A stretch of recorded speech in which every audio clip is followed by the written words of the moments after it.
Update 224 heralds the start of the next phase in the Texas Heat campaign. The High Octane Tailor Pack is the first of 4 new DLCs arriving over the next few months, all included within the Lost in Transit bundle. Remember, Overkill is using a new monetization system with this campaign where you can purchase all of the upcoming content up front at a reduced bundle price, or hold off and buy each DLC drop individually. As ever, it's the cosmetics that come first, making this the most subjective of all the releases. Alongside the new Tailor Pack options, we now know when the other portions of this DLC will come out, as well as what the Heist and Weapon Pack will feature. Finally, there have been some minor gameplay changes which we can all experience that I'll touch on later. Before I dive into that though, I do want to mention one thing that's completely missing. This is the first update in years to not have its own update site at launch. This is a hugely disappointing streak to break in my opinion, and leaves me wondering, are these updates really just tiding us over to the big Payday 3 release? Starting with the Tailor Pack, I always hate to spend too much time or energy debating the merits of certain aesthetics. High Octane takes the open country biker theme and runs with it, bringing a compilation of outfits, gloves and masks this time around. If the theme works for you, you'll absolutely love it, but if the idea of riding Harley Davidson choppers doesn't get your blood pumping, you're unlikely to be this DLC's biggest fan.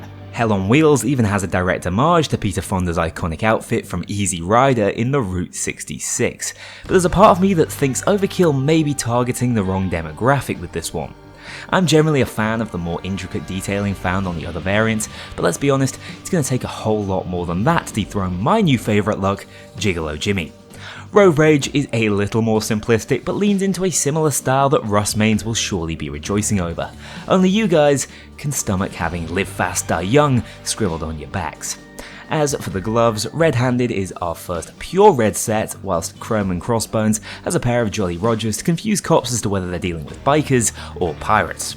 For the second Tailor Pack in a row, Overkill is really catering for those mask lovers out there, with 6 new fairly unique additions, including the first clown-styled mask we've seen in a while. Once again, they're not exactly covering for all tastes here, but if you ever wanted to cosplay as a raider from Borderlands, this might be your best shot.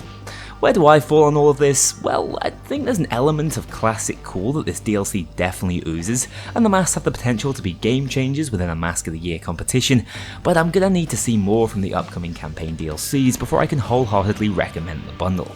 Speaking of those future releases, we already have a set timeline and indication of what the rest of Lost in Transit will bring. On the 31st of August, expect the Tijuana Music Pack to release, supposedly a collection of 14 songs from the Silk Road campaign, which marks the first independent music release since all the way back in 2013 with Holston's Christmas album. Whether this is previously unreleased tracks, remixes of known heist accompaniments, or just a collection of Silk Road songs now available as menu music is fairly unclear, but it's unlikely that Overkill will be gating anything musical behind a paywall if there wasn't some serious value to it. As to the slightly strange release timing, I'd point out that I expect there to be a free update in between this update and the next to celebrate Payday 2's 9th birthday, pushing all other content later into the year. It also seems that this music pack intends to tide us over and give the team more time to work on the content that requires more polish, at least at first glance. We'll have to see how update 226 pans out in the end though. Next, we have the McShay Weapon Pack 2 coming 3 weeks later on September the 21st. We already know that this will contain a revolver and shotgun, both with akimbo variants, as well as a new prototype special weapon, so it sounds like Overkill is continuing that trend of innovating with new weapon concepts. Also, the idea of akimbo shotguns with a western twist has me absolutely giddy over the potential of finally dual-wielding sawn-offs in the style of Modern Warfare 2's Rangers. Finally, we have the Lost in Transit heist planned for release on October the 19th. Apparently, Gemma McShay has uncovered information about a highly valuable shipment on its way from Fort Worth that the Texas gang will need to intercept, but it's unlikely we'll hear more about that for the time being, as its planned release date is over 4 months away as of update 224. I've already mentioned how disappointed I am that there's no webpage this time, which could allow me to dive into more detail and speculate on future releases, so sadly, we have to move on.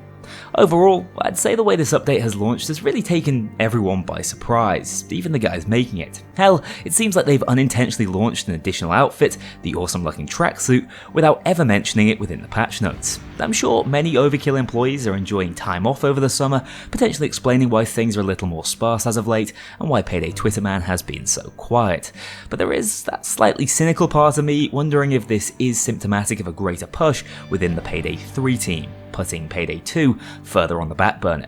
The rest of the update is also a little symptomatic of that. It's nice to see fixes to the Midland Ranch heist bugs, including the floor clip that we showed off in the last update video, as well as marginally buffing the new US Marshal Sharpshooter enemy as we predicted they might. Hilariously, there are more crosswires in the patch notes here, as their health has actually been decreased on Death Wish to 1800 from the original 2160 and only increased to 2480 on Death Sentence. This is all in spite of the fact that the FBI files mention how weak their armor is supposed to be. Consistent world building as ever.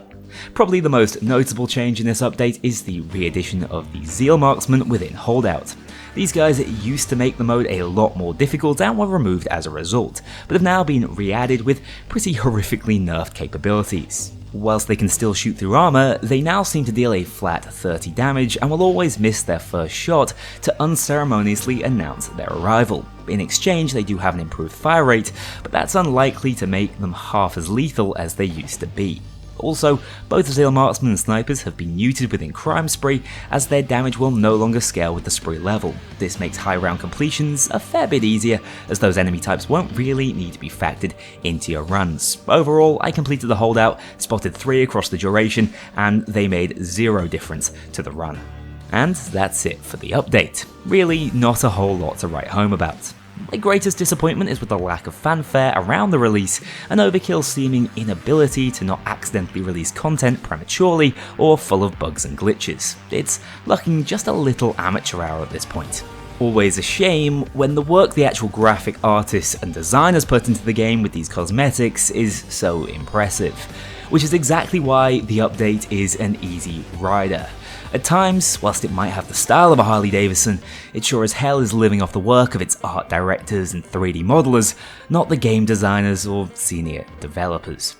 With that slightly contrived title explained as best as possible, please stick around as I remind you of the wonders of Apex gaming PCs. Almost a year ago now, the guys at Apex and I got together and created 3 Payday ready machines, ideal for keeping on top of all the recent updates.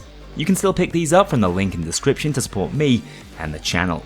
With that, I'm diving right back into creating the next Payday video, which will be with you Patreon subscribers within the week. I'll see everyone else very soon. A huge thank you to my dedicated Patreon backers. If you want to join this crew in going infamous, check out the link below and pledge as little as $2 to see your name in the credits, or get 24-hour early access to future videos and vote on upcoming content. Take care, I'll see you all soon.